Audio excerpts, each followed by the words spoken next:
Hi hello नमस्कार मित्रमैत्रिणी. चला तर आज मस्त की छोटीशी अशी सुकट म्हणजे सुका जवळा करूया. सुका जवळाची चटणी करूया, म्हणजे छानपैकी कांद्या तेलावरी चटणी. अगदी कोळीमध्ये फेमस आहे, सगळ्यांना आवडणारी, मराठी लोकांनाही आवडते, अगदी शेतकऱ्याच्या घरातही बनवली जाते. मस्त की सुका जवळा भाजून घेतलेला आहे, धुवून घेतलेला आहे आणि ते तेलामध्ये कांदा लसूण परतवून घेतला आहे. हिंग हळद मीठ मसाला आणि मिरची टाकून घेतलेले. पाहिजे तेवढं तुम्हाला, जेवढा कमी जास्त त्याच्यावर तुम्हाला तिखट कमी जास्त पाहिजे तसं तुम्ही मिरची आणि मसाला टाकू शकता.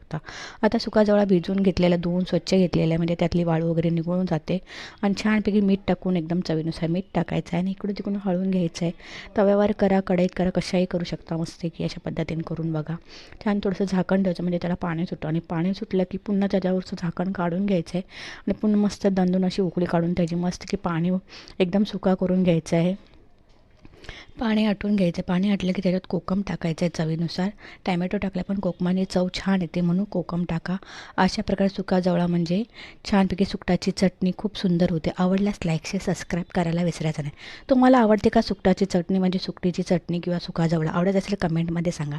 आणि ही रेसिपी कशी वाटली नक्कीच कमेंट करून सांगा. प्लीज व्हिडिओ बघता पण कमेंट करत नाही. लाईक शेअर सबस्क्राईब करायला विसरायचं नाही आवडत असेल तर.